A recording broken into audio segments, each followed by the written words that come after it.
The last time you were introduced to continued fractions by finding the continued fraction for pi.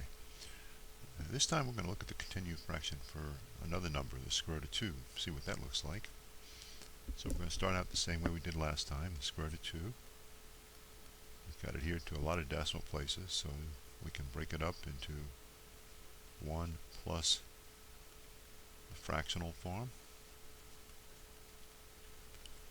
And what I'm going to do is remember that a equals 1 over 1 over a. So that's how we're going to write this fraction. So the square root of 2 is approximately equal to 1 plus 1 over 0.41421, etc. And we'll go to our calculator and calculate that fraction in the denominator. Here we have the square root of 2, and we'll do what we did last time, get rid of the integer part. We'll subtract 1. That gives us our fraction, and then we'll hit the x to the negative 1 button, and our fraction becomes 2.41421, etc. So we'll go back to our main sheet and put that there.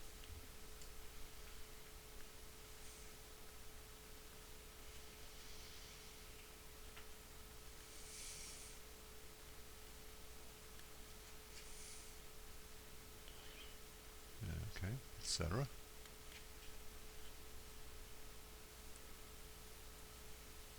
And so now what we're going to do is we're going to separate the decimal from the 2.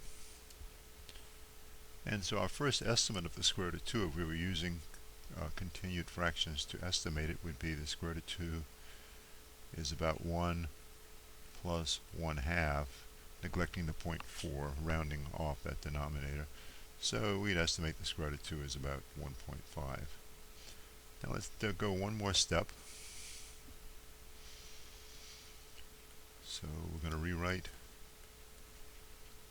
that 0.41421 as 1 over 0.41421 dot, which is going to give us 1 over 2 plus 1 over, and you know, when we divide that out, we're going to get the same thing we got last time, 2.41421.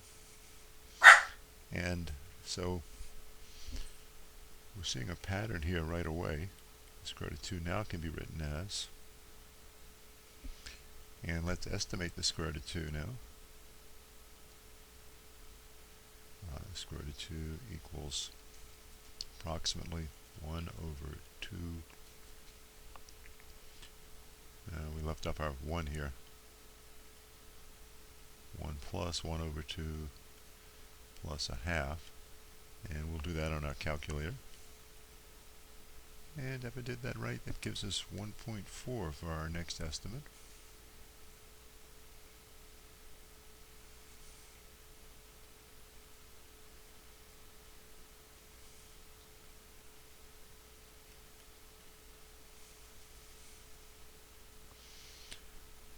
And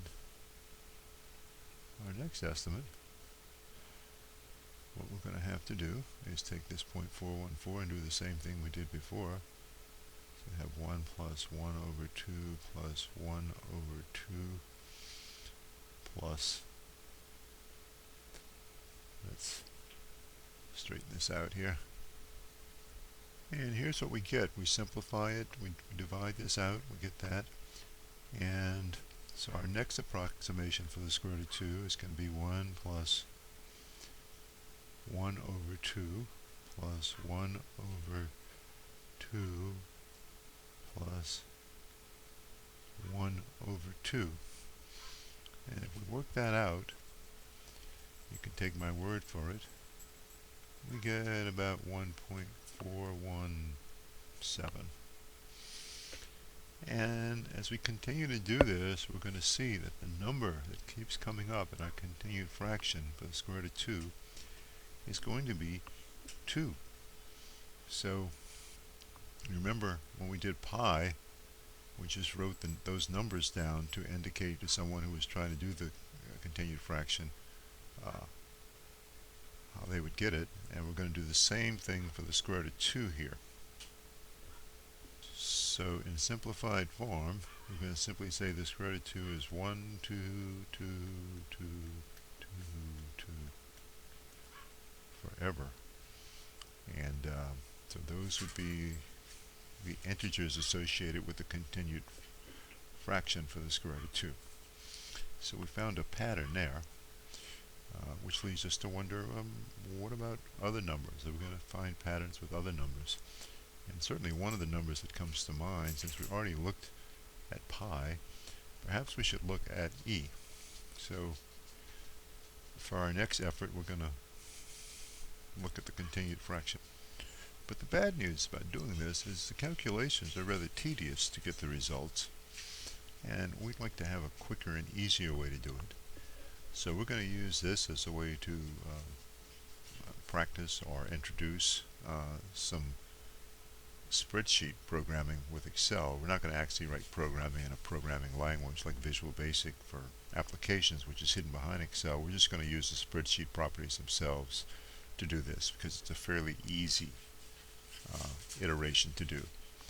So we'll make that the next video. The next video will be Continued Fractions Part 3, Programming Continuing Fractions in Excel.